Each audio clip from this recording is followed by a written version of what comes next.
Boleh nggak pakai celana dalam kalau sudah pakai kain ihram? Jawabnya nggak boleh.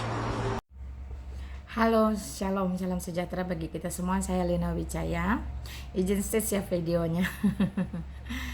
Eta sudah dikasih ini otak, akal, nalar, logik untuk berpikir. Kenapa masih nggak digunakan? Urang kamaneh matiasa ya, ngertos harusnya ini otak dipakai. Itu ada tulisan yang bagus ya, pertanyaan yang harus dipertegas dan dijawab. Apa fungsi dan tujuannya si Olomu ini mengatur cara berpakaian, termasuk mengatur orang menggunakan celana dalam atau enggak? Apa kaitannya dengan kepenguasaan si Olo terkait baju pakaian manusia? Eta sudah dikasih otak dipakai. Kalau ada Olo ngatur sedemikian rupa sampai cara kencing, cara berak, cara masuk WC, cara berpakaian, cara pakai celana dalam, pakai kutang, ya, cara duduk, cara cebok, cara jima dan sebagainya. Otak yang dipakai itu Olo cap apa? Terus jangan dibilang, wah, Allahmu kan, Tuhanmu kan gak punya aturan, gak punya ajaran. Anjing itu gak perlu ada peraturan, tata tertib. Tapi anjing itu tahu. Ya.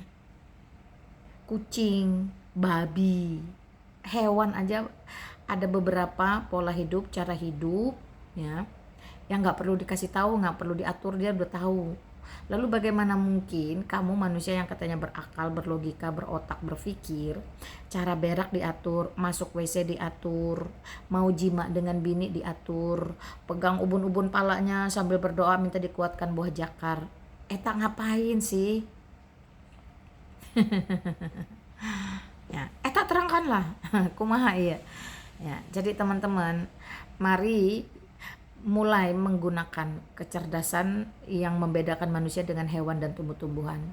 Kecerdasan berpikir, kecerdasan mengolah data, dan kecerdasan untuk percaya. Jika kita percaya kepada satu entitas yang tidak membawa kualitas hidup kita menjadi lebih baik, lebih kudus, lebih benar, atau lebih bermanfaat, tinggalkan segera. Hidup cuma sekali, waktu itu singkat.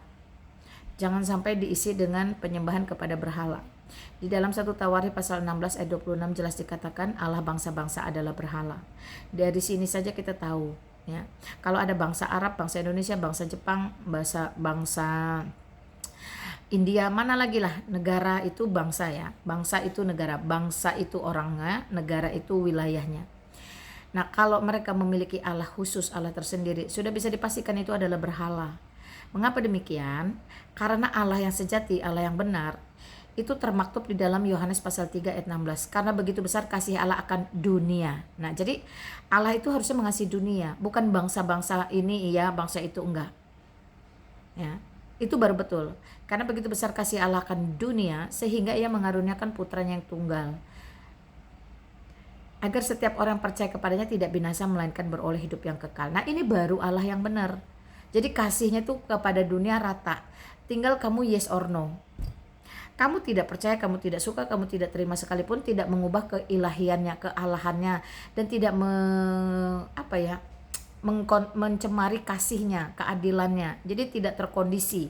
Allah itu tidak boleh dikondisikan oleh sebuah bangsa atau negara, nggak bisa. Oke ya, jadi kalau bangsa Arab mengeluarkan Allah, dipastikan itu pasti berhala. Karena apa? Karena dari ajarannya menentukan kelakuanmu. Dari video ini teman-teman bisa melihat kelakuan yang ditentukan oleh sebuah ajaran, di mana ajaran itu berasal dari berhala, bukan dari Allah sejati. Ya. Di Indonesia ini sebuah realita. Wanita dan pria masuk ke dalam masjid itu dipisah, bahkan dikasih kurung, kandang, supaya wanita itu tidak bisa melihat dan tidak bisa dilihat situasi nungging-nunggingnya pada saat ibadah. Lalu bagaimana mungkin di rumah si Olo ini yang masih di dunia ini penuh dosa ini, laki-laki yang bukan mahram dan perempuan yang bukan mahram itu bercampur aduk menjadi satu tanpa menggunakan celana dalam dan BH. Kebayang nggak? Kebayang kan? Kebayang nggak? Nah, eta dikasih otak dipakai, eta dikasih nalar, dikasih nurani dipakai. jangan dimatikan seperti batu benda mati. Ya, salam kenal, salam santun, salam takjim, salam hormat. Assalamualaikum warahmatullahi wabarakatuh. Lina Wijaya menjelaskan dan mengedukasi anak bangsa Bumi Pertiwi. Ya, shalom. Tuhan Yesus sumber segala hikmat berkat di dalam Roh Kudus menolong kamu semua agar menjadi lebih cerdas, dan ingatlah apa kata yang Yesus Kristus sampaikan. Jika engkau bertuhan, jika engkau beragama, jika engkau beriman, kasihilah Tuhan Allahmu dengan segenap hatimu, dengan segenap kekuatanmu, dan dengan segenap akal budimu. Akal ini adalah nalar, logika, ya. Ini yang kamu maksud dengan akal itu pemikiranmu, dan budi itu berkaitan dengan nurani atau hati kecilmu atau moralmu atau kemanusiaanmu. Jadi jangan beragama, bertuhan, beriman, ya, tapi tidak menggunakan akal sehingga mau diatur untuk hal-hal yang binatang saja nggak butuh aturan seperti itu. Oke? Tetap semangat. Tuhan Yesus memberkati.